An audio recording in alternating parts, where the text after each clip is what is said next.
नमस्कार, यहाँ उपस्थित सम्पूर्ण दर्शकवृन्दहरूमा म हजुरकै साथी कमलावली बिसी। पेसाले म एक मोटिभेसनल स्पिकर र युट्युबर। मेरो च्यानलमा कार्तिका22मा @कार्तिका22मा आउनुभएका सम्पूर्ण दर्शकवृन्दहरूलाई हृदयदेखि नै हार्दिक स्वागत व्यक्त गर्दछु। साथीहरू, मेरो च्यानलमा पहिलोचोटि आउनुभएको हो भने सब्सक्राइब गर्न नभुलिनुहोला र मन परेमा लाइक, कमेन्ट र सेयर पनि गरिदिनुहोला। आज मैले एउटा एङ्कर अथवा एमसीले एउटा कार्यक्रम सुरु गर्नुभन्दा पहिले जान्नुपर्ने महत्त्वपूर्ण कुराहरू के हो भन्ने बारेमा केही महत्त्वपूर्ण बुँदाहरू ल्याएर हजुरहरूमाझ उपस्थित भइसकेकी छु। सर्वप्रथम त एउटा एमसीले कुनै पनि प्रोग्राम सुरु गर्नुभन्दा पहिले र्यापो बिल्ड गर्न जान्नु पर्दछ। र्यापो बिल्ड गर्न जान्यो भने त्यो प्रोग्राम लाइनबद्ध अथवा क्रमबद्ध अगाडि बढ्न सक्दैन। त्यही भएर र्यापो बिल्ड गर्न जान्नु अति नै आवश्यक छ। त्यसको लागि सर्वप्रथम त एउटा एमसीले जान्नुपर्ने कुरा भनेको र्यापो बिल्डमा आई कन्ट्याक्ट।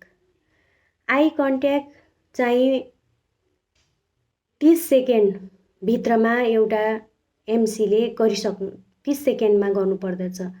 त्यो गर्ने क्रममा उसले एमसीले कि डब्ल्युको आकारमा कि एमको आकारमा चाहिँ त्यहाँ र्यापो बिल्ड गर्नुपर्दछ। त्यो बेला हामीले ट्वालट्वाल्ती एउटा मान्छेलाई हेरेर बस्ने होइन कि ठ्याक्क डब्ल्युको आकारमा अथवा एमको आकारमा टक्क हेर्ने 30 सेकेन्डभित्र। त्यो गरिसकेपछि हामीले एउटा स्माइलको साथ आइस ब्रेक गर्नुपर्दछ। स्माइल दिएर हामीले आइस ब्रेक गर्दाखेरि कुनै पनि महान विद्वानहरूको भनाइ अथवा आफूलाई मन परेका कोटेसनहरूको साथमा हामीले आइस ब्रेक गर्न सक्दछौँ। आइस ब्रेक गरिसकेपछि हामीले त्यहाँ उपस्थित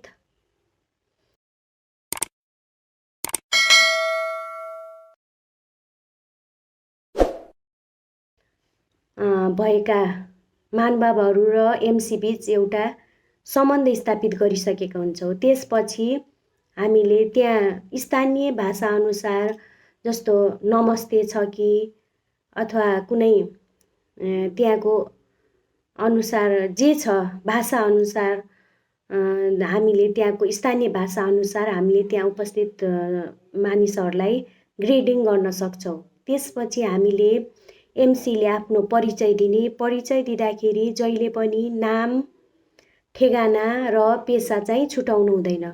यो चाहिँ परिचयमा अति नै आवश्यक कुरा हो, 3टा।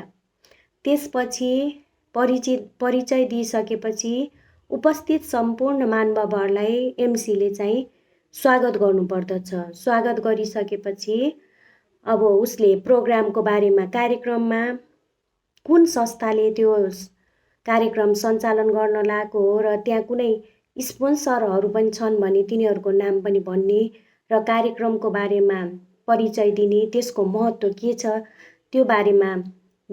त्यसको बारेमा पनि जानकारी दिनुपर्दछ।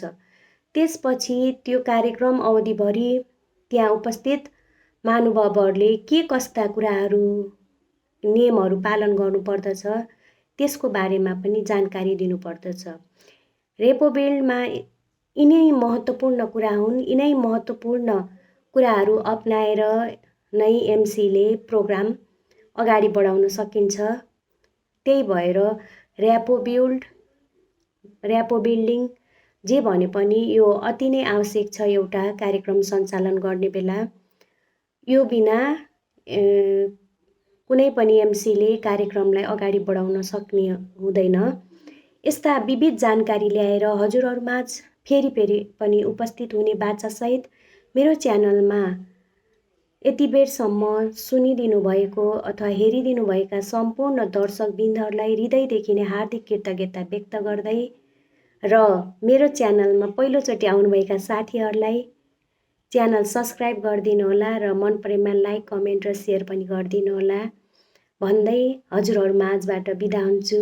हस्त, धन्यवाद, नमस्कार।